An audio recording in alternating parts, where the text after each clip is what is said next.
This is where people bivouac. They're going to sleep the night up the mountain.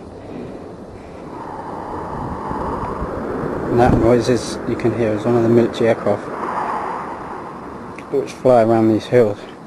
And sometimes if you're on top of a mountain they fly below you in the valley, which is quite odd.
Overall it was a brilliant week, and the weather especially was excellent, which we're really thankful for. Probably the worst part of the week was falling 20 foot into a rockfall and then having to sleep out on the mountainside in the cold. Although strangely, that's probably, the sleep out on the mountain is probably one of the best parts as well. On the Thursday, it was probably the biggest day. The weather was really, really hot. Probably the hottest it's been all week. And we had probably the heaviest day for climbing ahead of us.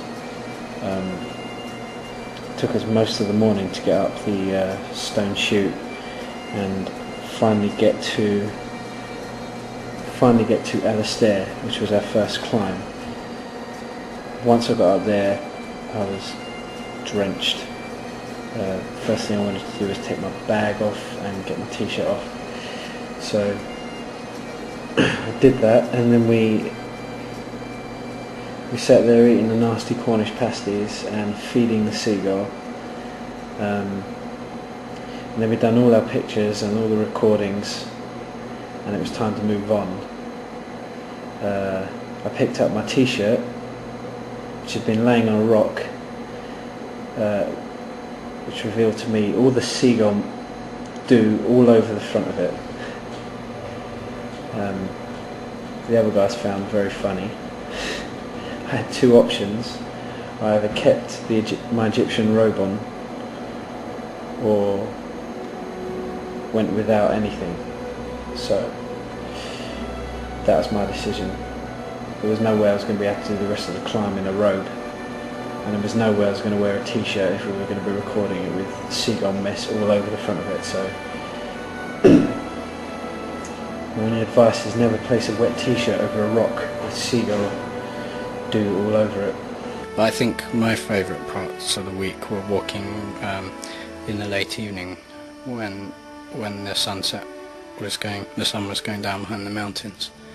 The sky was really lovely, so that was really nice. The second climb we did, which got us to the first peak, I have never felt so much pain in my body as that 5-hour walk we did to the base of the mountain, and what seemed like another 2 more hours ascending to the peak. The other negative, and I don't know what the others think, but I could probably say this is one of theirs as well, is the midges and the horseflies. They will not leave you alone. They'll drive you insane. They're just constantly attacking you.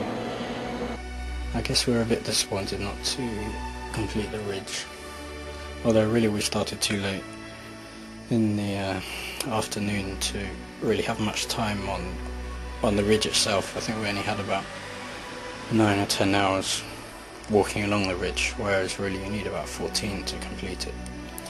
So I guess we just have to be better prepared if we do it again. But we did just over half of it, which was really good. Most of it I'd never done before. Only the bits near Alistair and the Impin had done. So I really enjoyed every bit of it. Even though towards the end of the evening your adrenaline's gone and you're tired, you're hungry, you're aching all over, you can feel the blisters forming on your feet. But I don't know, there's something about